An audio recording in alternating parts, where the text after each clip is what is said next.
Assalamualaikum warahmatullahi wabarakatuh. Perkenalkan, saya Ingkraswari Retno Hardini dari Program Studi Bisnis Digital Fakultas Ekonomi Universitas Negeri Jakarta.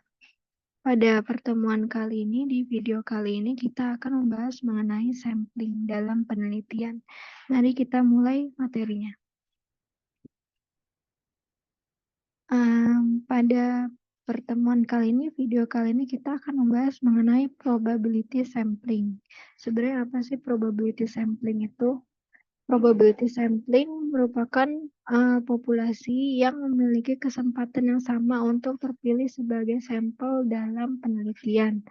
Sebenarnya ada dua ya, ada probability sampling dan non-probability sampling. Tapi dalam pertemuan ini kita akan membahas mengenai probability sampling. Jadi dalam penelitian itu biasanya kita akan menargetkan sebuah populasi. Kemudian dari populasi sebagai target penelitian kita itu kita akan mengambil sampelnya saja untuk kemudian kita kita analisis datanya, data dari sampel tersebut kita olah, kemudian kita paparkan hasil dari penelitian kita. Nah, sampel yang biasanya kita gunakan itu biasanya sudah merepresentasikan populasi dari penelitian kita gitu.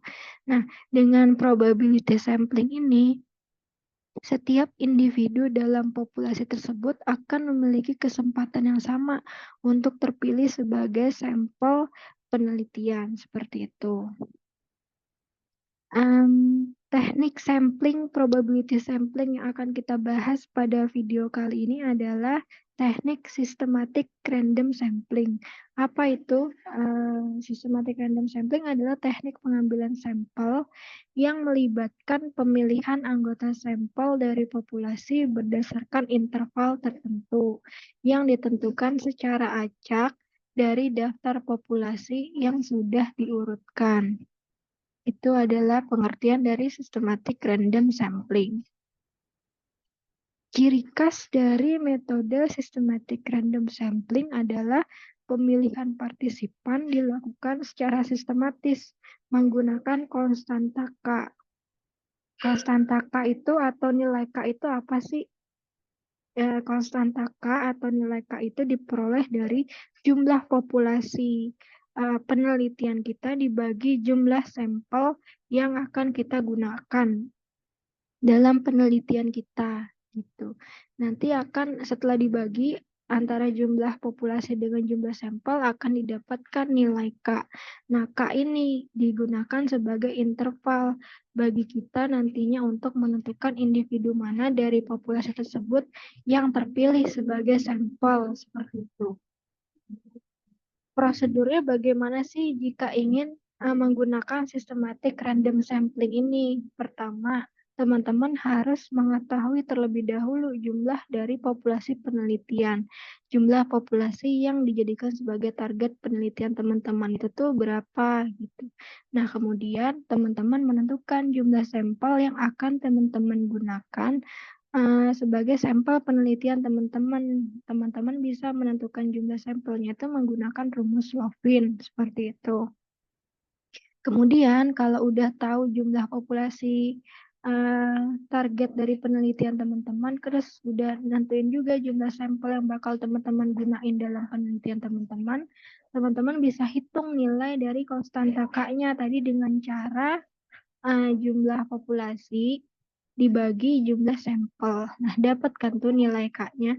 Nah, lalu nanti populasi yang diambil atau sampel yang atau individu nanti yang akan terpilih sebagai sampel dalam populasi tersebut diambilnya itu dengan memperhatikan interval K yang udah dihitung. Jadi misalkan ada nama orang pertama sampai 10, terus K-nya itu dapatnya 5, jadi 1, terus interval 5, berarti nanti orang ke-6 baru keambil lagi, terus nanti orang ke-10 baru keambil lagi, kayak gitu. Oke, ini merupakan contoh ya cara penggunaan atau langkah-langkah menggunakan systematic random sampling dalam penelitian. Pertama, tadi kan kita harus mengidentifikasi populasi ya. Jadi, kita daftarin dulu lengkap semua anggota populasi di atau semua individu di populasi tersebut kita daftar lengkap dulu, kita tulis nama-namanya, terus kalau udah dirasa lengkap, pas, misalkan dalam populasi tersebut ada 1.000 orang, maka kita akan memiliki sebuah daftar, misalkan di Excel itu isinya adalah 1.000 row baris nama-nama orang, kayak gitu. Kalau udah dapet Excel-nya berisi 1.000 row yang isinya itu nama-nama orang di populasi tersebut, karena populasi tersebut berjumlah 1.000 orang individu, kita tentukan ukuran sampelnya. Nah, peneliti memutuskan berapa banyak kira-kira sampel yang dibutuhkan dari populasi. Misalnya, jika kita membutuhkan 100 sampel dari 1.000 orang, maka nilai sampelnya ini adalah 100. Cara menentukan sampelnya ini teman-teman bisa menggunakan rumus Lovin salah satunya.